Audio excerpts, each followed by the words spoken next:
Hello and welcome to tonight's edition of the Citi Newsroom on Citi TV. Coming to you live from our studios at number 5, Ula Hanson Lane at Tesano in Accra. My name is Charles Osukumi. Coming up.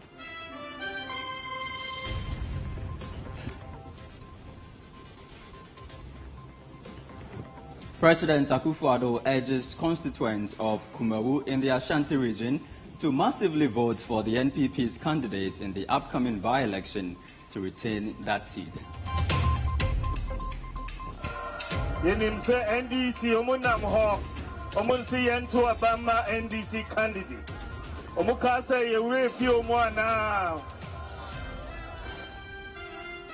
Ho Teaching Hospital in the Volta region dispels spiritual beliefs about neonatal jaundice and urges early treatment following an increment in reported cases. Children are not able to walk, they are not able to grow intelligently as they want, they are not able to speak, and they are also not able to hear. But of course, it can also lead to death of these children. And this is the reason why we are talking about newborn jaundice. Properties worth thousands of Ghana cedis destroyed in a twin fire that hit Kotobabi Abavana Down and Kwame Nkrumah Tiptoe Lane in Accra. When we got here, we realized the fire had started at the bakery, and from sources we gathered, there's been within a year, there's been about 3 minor fires, and this is the biggest so far. So our men quickly had to do well to contain the fire. And later in the bulletin, Ghana's next music star beckons as Citi TV and Citi FM's Voice Factory auditions conclude with captivating performances by young talents. Well, at least for what I've seen today, I have some assurance and some hope that the judges are going to take me.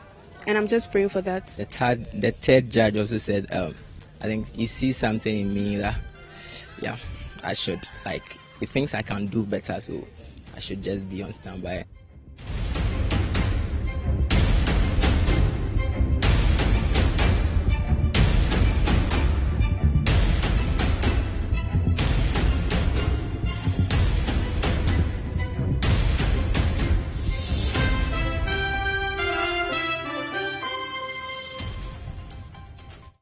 Thank you for making time with us here on the Citi Newsroom. Let's now settle for the details of our stories. The upcoming by-election at Kumawu in the Ashanti region is keeping political parties very busy in the area as all the bigwigs from the major parties are intensifying efforts to ensure victory for their preferred candidate. The by-election at Kumawu is indistinct in many ways because of the emergence of 2 independent candidates with the same name. In the following report, Citi News' Hafiz Tijani looks at the journey to the by-election which comes off on Tuesday, May 23, 2023.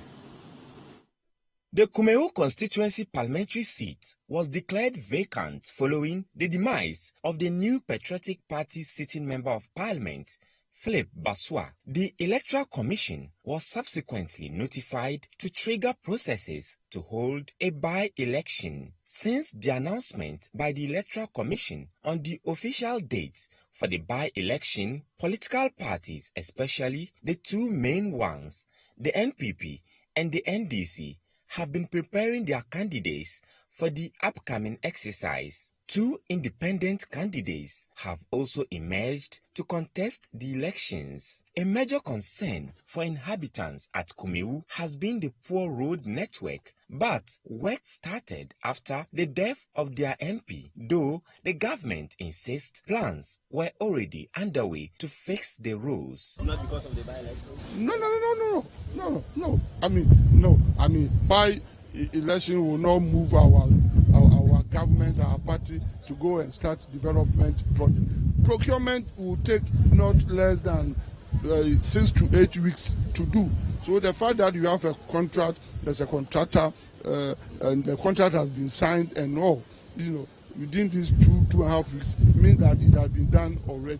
The vigorous construction of the roads here raised concerns about how the government was using its incumbency to its advantage. The candidate for the NDC and an individual who defected from the MPP to run as an independent candidate in the 2020 general election, insists the move by the ruling party will not inure to the benefits of the MPP. It's making me very, very angry because it's very insulting that it has to take somebody, one of their own, to pass away before they decide to come and fix the roads of Kumewu. But the message I was saying to them is, we are not stupid, and enough is enough.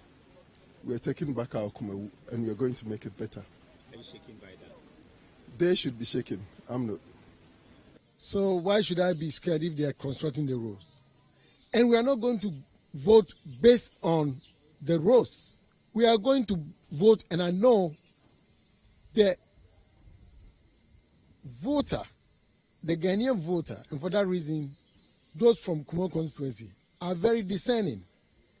They can read through the lines. Okay? Who will represent the best interests of Kumawu at the parliament? I think this is the basic question that they're going to ask. And it's none other than Aikwa Kudia.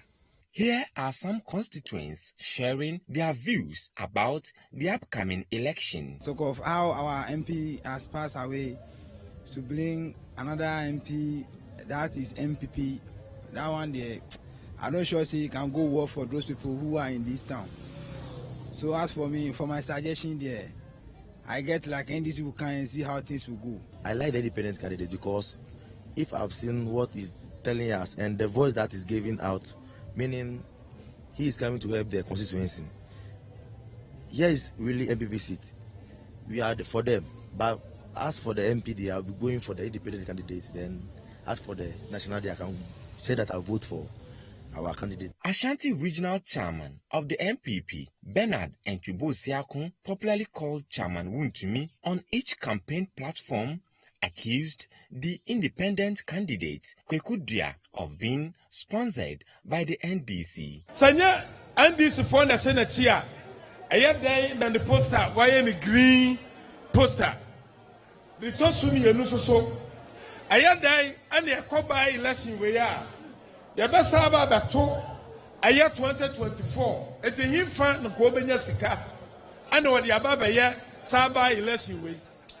Eti sesi ano de aye kwakudua e freno kwakudua ampontua because wati tua. The NDC, however, denies this claim. I want to serve notice to every well-meaning citizen of Kumawu that we have nothing to do with the independent candidates. That candidate is not independent. He's pro-MPP, and everyone knows that. He's MPP by blood. So we have two MPP candidates in the race.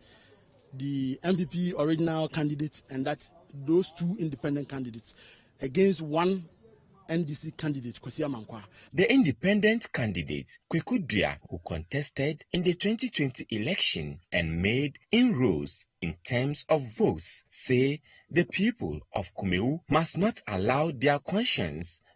That 2 days or 1 day thing, and the pittance, the pittance that they will hand out, the 50 cities, the 100 cities, the 1 hour, the 20 cities, is not what is going to change the minds of our people.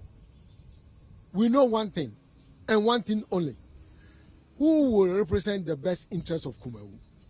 Who will bring opportunities to the youth of Kumawu? Who will encourage us to live as one people under one umbrella? The MPP's candidate, Ernest Yao Enim, is hopeful his party will retain the Kumewu parliamentary seat. I know my people believe in me, and they are committed to ensuring that we work together as one unit. I believe that once we work as a unit, victory will be our portion. Kumewu, as we all know, is an MPP seat, and once party members are committed to ensuring that we are working together, I believe that victory would be on a silver platter for us. Another Kweku Dua has, however, emerged as an independent candidate, and his dress code is similar to the first independent candidate who contested in 2020. The independent candidate who contested in the previous election is seen by many as the candidate with prospects. But will he join either the NDC or the MPP in Parliament should he win the election? If it's mandatory that you have to put your seat among them, I will base that on the attitude that we show during these by-elections. By-elections in the political history of Ghana are usually characterized by tension and, in some instances, violence. The Electoral Commission says it is ready for the election and wants the security agencies to be firm on that day. Once anybody is performing legitimate duty, the security people are supposed to protect them. So I will tell them that they will handle anybody without fear or favor. Even if I myself am doing something contrary to the law, they should handle me. With days to the by-election, the flag bearer of the NDC, John Mahama, Vice President Dr. Bawumia, and bigwigs of the major political parties are crisscrossing the constituency to canvass for votes for their various candidates. Now, political parties are intensifying their campaigns ahead of the by-election at Kumewu. However it goes, the constituents are the best to decide. Hafiz Tijani, Citi News, Kumewu, Ashanti region. Now, in some other news, the Deputy Minority Leader of Parliament, Emmanuel Kofi Amabua, is calling for an urgent review of Ghana's elderly care policies, including the Livelihood Empowerment Against Poverty program, citing a worsening situation for the vulnerable elderly population in the country. The MP, who has established an elderly care center and a food bank in his constituency, believes such a move will inure to the benefits of the country. Hence the call. Citi News' Akwasi Animeje has details from Elembele. Despite Ghana's large youthful population, the country still has a significant number of elderly citizens, many of whom struggle to obtain basic necessities like food. According to the 2021 Population and Housing Report by the Ghana Statistical Service, 341,960 elderly people are living alone, with 62,480 of that number being 80 years and older. Additionally, 25.7% of elderly people are multidimensionally poor. The Livelihood Empowerment Against Poverty program, LEAP, was introduced 15 years ago to help alleviate poverty among the extremely poor